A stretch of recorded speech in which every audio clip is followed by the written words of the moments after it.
Hello everyone, my name is Diva Ardelia Alyadrus. I am from class 12 Science 5, and in this video, I'm going to tell you a story about Little Red Riding Hood. So let's get started!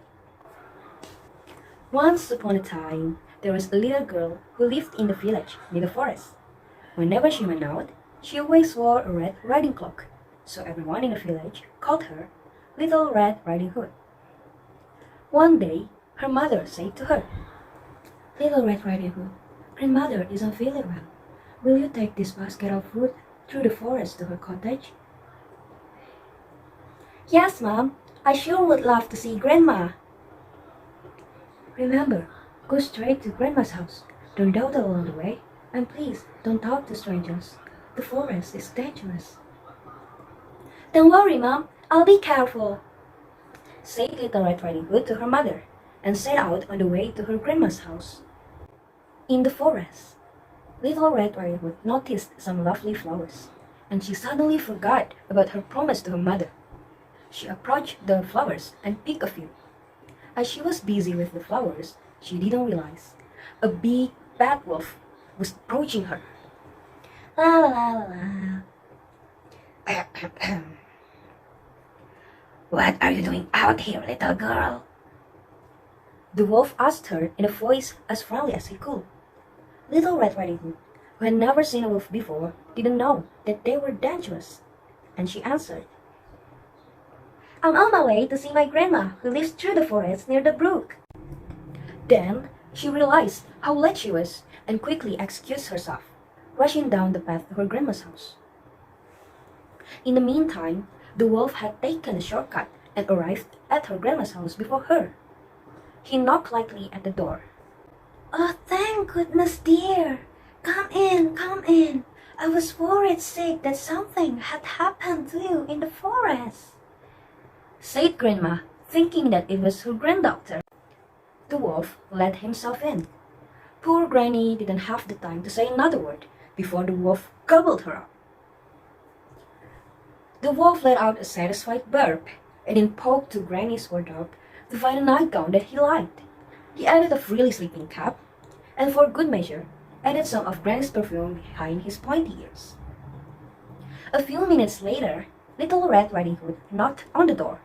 The wolf jumped into the bed, pretending to be her grandma. "Who is it?" The wolf asked in a crackly voice. "It's me, Little Red Riding Hood." "Oh, how lovely! Come in, my dear." When Little Red Riding Hood entered the little cottage, she could hardly recognize her grandmother. "Grandmother, your voice sounds so odd. Is something the matter?" "Oh, I just have touch cold." "But Grandmother, what big eyes you have." "The better to see with, my dear." "But Grandmother, what big ears you have." "The better to hear you with, my dear." "But Grandmother, what big teeth you have." "The better to eat you with, my dear." The wolf leapt out of the bed and began to chase the little girl. Almost too late, Little Red Riding Hood realized that the person in the bed was not her grandmother, but a hungry wolf. She ran across the room through the door and shouted, "Help! Wolf!" A woodsman who was chopping the logs nearby heard her cry, and he ran towards the cottage as fast as he could. He grabbed the wolf and made him spit out the poor granny, who was fortunately still in one piece. "Ah, Grandma, I was so scared. I'll never speak to strangers or dawdle in the forest again." There, child. You have learned an important lesson. Thank goodness you shouted loud enough for this kind woodsman to hear you." The woodsman knocked out the wolf and carried him deep, deep into the forest, where he wouldn't bother people any longer. Finally, Little Red Riding Hood and her grandmother had a nice lunch and a long chat together.